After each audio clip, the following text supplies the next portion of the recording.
I wanted, because it's a sort of a sad vlog, I wanted to start it out with some cuteness, but Molly is not impressed with me bugging her when she's decided she wants to sleep. Look, if I kiss her. What, you don't love me?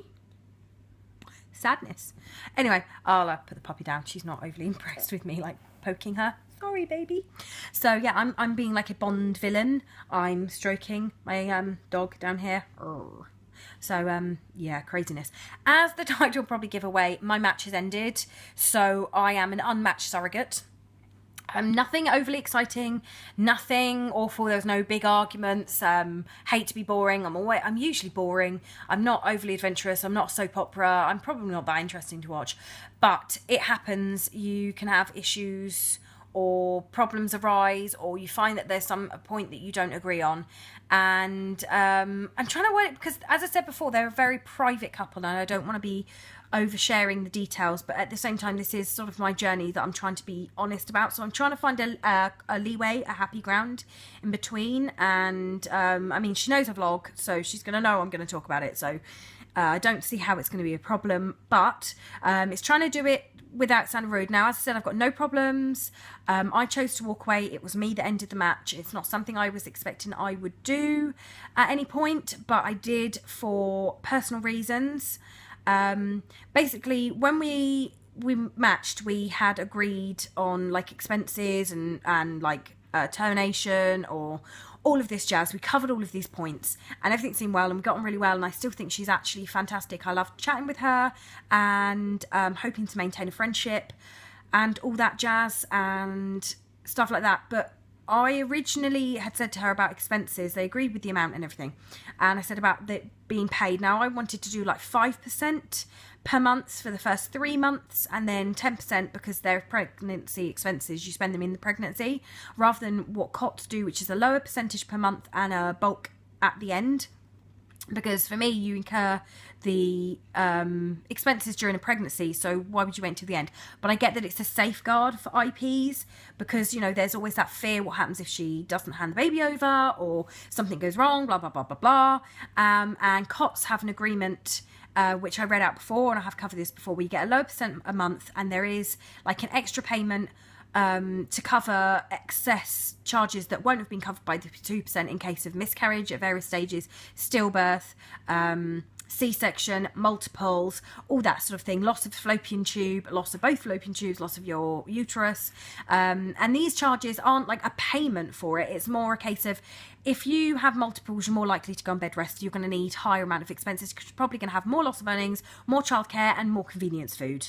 And again, with hysterectomy, that's a long recovery time. You're not going to be able to pick your children up. You're not going to be able to drive. So that probably means taxis, childcare, more convenience foods again, because of course you can't stand up and cook if you've just had a hysterectomy. And some husbands can't cook, like mine sort of sucks. It's very good at a roast, but don't do pasta.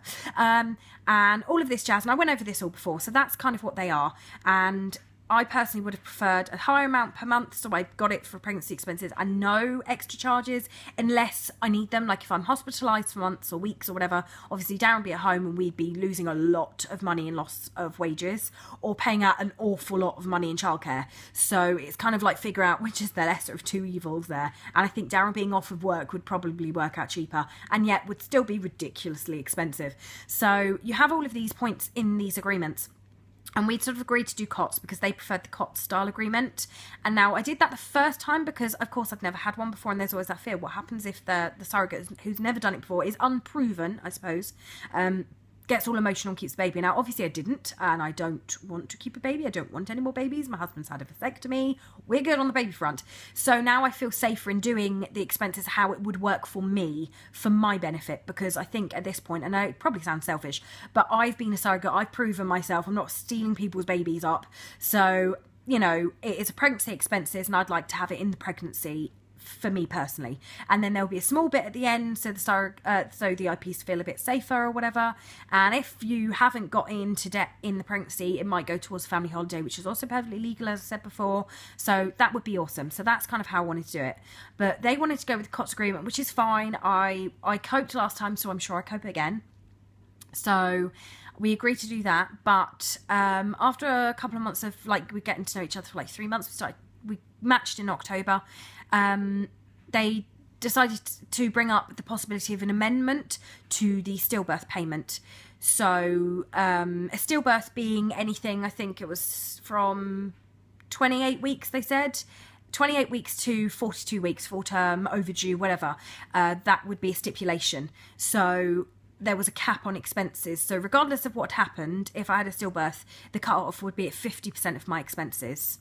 The problem thing is there that my expenses are pregnancy expenses. Even if I've gone to full term or close to full term, I will have incurred full expenses pretty much. So I couldn't afford to get only half of them.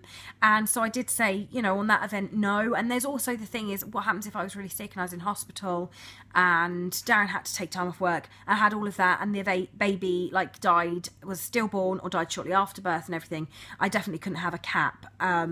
And unfortunately they were unable to, I don't know if you say unable or unwilling, but they didn't want to change that. They wanted to stick with the cap, and I can't do that. Some of you may know from my first journey I was left financially a bit stuck because I had the miscarriage and I had an ERCP and I was off work and Darren was off of work and we couldn't pay our bills and all of this jazz, and I got no expenses from them at all. So because it had been so early, and it's just kind of how it worked. I was naive. I didn't realise how expenses worked. And I don't think they did anything wrong. They didn't know any better. I didn't know any better. I was financially stuck. I would have appreciated if they'd offered to help cover it, but they didn't. And I didn't even dare ask at that point because they, you know, they'd lost their baby as well. And it was all just a bit horrible. And I got into a lot of financial difficulties.